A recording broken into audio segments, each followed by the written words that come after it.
Hello and welcome. You're watching Unplugged TV India. This is Alice Francis. Let's catch some major updates from around the world. Two terrorists killed in a gunfight in Jammu and Kashmir. Following a recent attack on CRPF personnel in Kashmir, two terrorists were killed in Srinagar on Sunday. The terror group to which the two terrorists belong has yet to be identified by the police. The Kashmir Zone Police informed through a tweet. Arms and ammunition as well as other incriminating items were found from the two terrorists. A Lashkar-e-Taiba commander was murdered, identified as Nisar Ahmed Dar, in an encounter in the Anantnag region of Jammu and Kashmir on Saturday. He was involved in multiple attacks on civilians, including non-locals and security officials. According to the Kashmir police, 45 terrorists have been slain in Jammu and Kashmir since January this year. Two MNS leader cab driver detained for playing Hanuman Chalisa on loudspeaker. The Maharashtra Nav Nirman Sema member and a cab driver held by Mumbai police on Sunday in connection with the playing of Hanuman Chalisa outside Shiv Sena's headquarters in the city. The Hanuman Chalisa was being played on a cab's loudspeaker, where Mumbai police intervened and arrested MNS leader Yashwant Killedar and the taxi driver. The two were interrogated in connection with the crime, but no charges were filed. On the festival of Ram Navami, Raj Thackeray party stated that the Hanuman Chalisa, a devotional hymn in honor of Lord Hanuman, would be played outside Shiv Sena's Bhavan in Mumbai as a protest against Azan, the Islamic call for the mosques for prayer at set times of the day. The MNS head asked the state government to remove loudspeakers from mosques and threatened of placing loudspeakers in front of mosques and playing Hanuman Chalisa if the Azan row is Karnataka continued. Meanwhile, Jammu and Kashmir State Investigation Agency conducts raid at several places in Delhi. State Investigation Agency of Jammu and Kashmir carried out searches at numerous places in Delhi on Sunday morning. According to reports, the raid was carried out in connection with a terror funding investigation. The search was carried out by multiple SIA teams at 5 places in Delhi, one in Haryana and one in the Jammu and Kashmir region of Anantnag. According to sources, the SIA raided locations are owned by a suspect accused of being involved in terrorist activities such as Hawala and terrorist financing. At this time, the suspect's identity remains unknown. The SIA was recently established with the goal of investigating incidents involving terrorism and secessionism. The committee is believed to have acquired information about the whereabouts of Jaish-e-Muhammad, the ground workers. Meanwhile, regarding COVID-19, Prime Minister Narendra Modi on Sunday said the coronavirus has not gone away and resurfacing, and cautioned people not to let their guard down in the battle against the pandemic. Nobody knows whether Bahrupiya, which is one that changes form, COVID-19 will resurface, Modi said, adding that administering nearly 185 crores doses of vaccines to control its spread was made possible due to public support. He was addressing via video conferencing the Mahamotsav program of Ma Umiya Dham at Vanthali in Gujarat's Junagadh district as part of the 14th day Foundation Day celebration of the temple of Ma Umiya, considered as the deity of Karwa Patidar community. Cops look on out for gang that destroyed a 60-foot-long iron bridge and sold it in Bihar. A gang of thieves has pulled off an extraordinary heist by stealing a 60-foot abandoned bridge in Bihar's Rohtas district in broad daylight. Officials claimed on Sunday that they were looking for members of the gang who may have sold the bridge in pieces for scrap metal. The bridge was erected across a water canal some 3 decades ago and was no longer in service. The criminals utilized gas cutters and earth-moving machines to demolish an abandoned bridge in Amivayar village, roughly 150 kilometers south of Patna, Bihar's capital.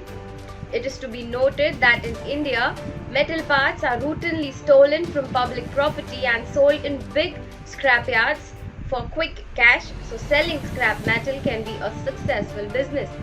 According to a police officer, residents in Amiyavar, where the incident took place, suspected that government officials had chosen to demolish the old bridge, as they had previously applied to the irrigation department to have the bridge demolished. One of the villagers said that people arrived with heavy machinery and gas cutters and worked for 2 days during the day to remove the bridge. When residents inquired about the workers' identities, they were told that they had been employed by the irrigation department to demolish the bridge. Scrap metal was put onto a van and the site was abandoned earlier this week. As per reports, some members of the gang have been identified while others have yet to be located. Imrankhan out. Pakistan to decide on a new Prime Minister on Monday. Imrankhan was deposed in an unceremonious manner on Saturday in Pakistan following a sequence of late-night events in which he was expelled by a no-confidence vote. In the 342-member House, 72 lawmakers voted in favor of the resolution, with members of the ruling Pakistan Tehreek-e-Insaf reportedly absent throughout the voting. Imran Khan has become the first PM of the country to be removed by a no-trust vote. On Monday, Pakistan's parliament will assemble to elect the country's new Prime Minister. Meanwhile, post his removal, Imran Khan in his first tweet said that the fight for freedom begins again. Ukraine standing strong for hard battle, Zelensky appealed for more weapons.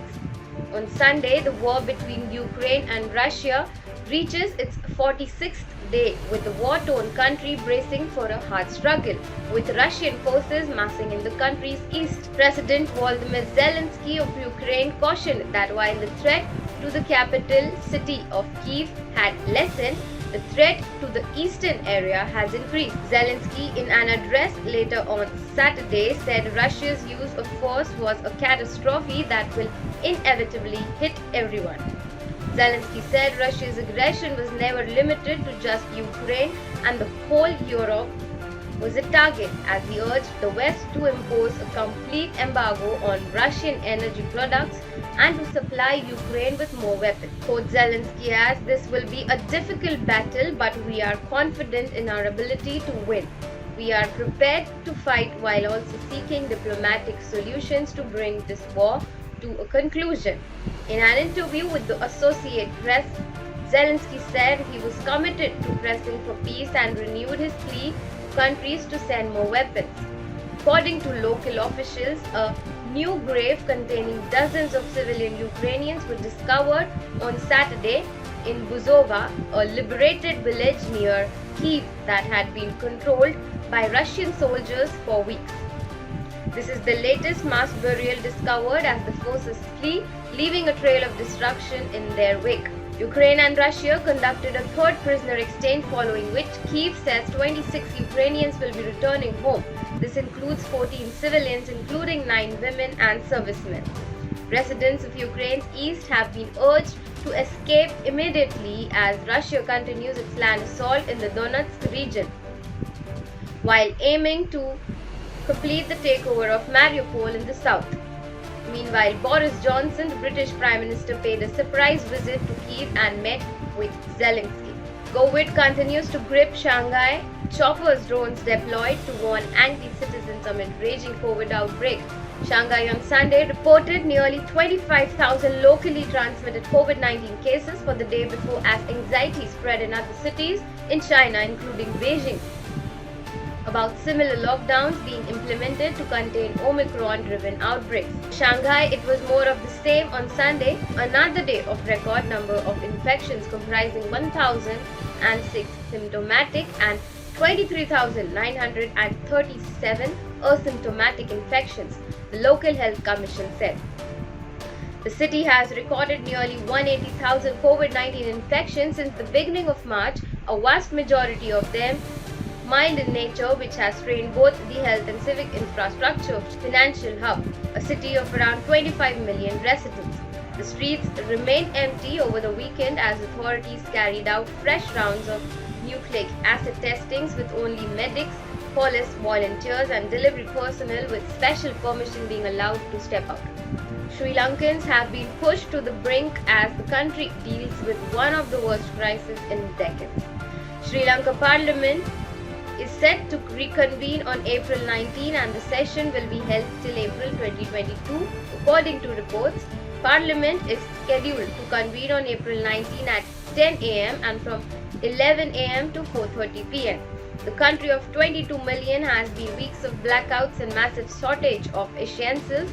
Several business associations were also reported to be present at the Saturday's protest.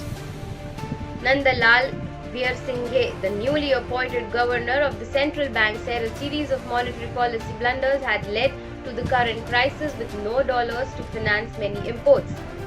He said, "We are now in damage control mode." Quoted him as saying, all 26 ministers of Mahinda Rajapaksa cabinet had quit about a week ago. New Finance Minister Ali Sabri told the parliament that IMF's support with $3 billion USD was expected. "We hope to get about $1 billion a year in the next 3 years, totaling a support of $3 billion, he told in the parliament. Sri Lanka is also facing a foreign exchange shortage which has incidentally affected its capacity to import food and fuel, leading to the power cuts in the country. President Rajapaksa earlier proposed the creation of a unity government following the en masse resignations by the main opposition party rejected the idea.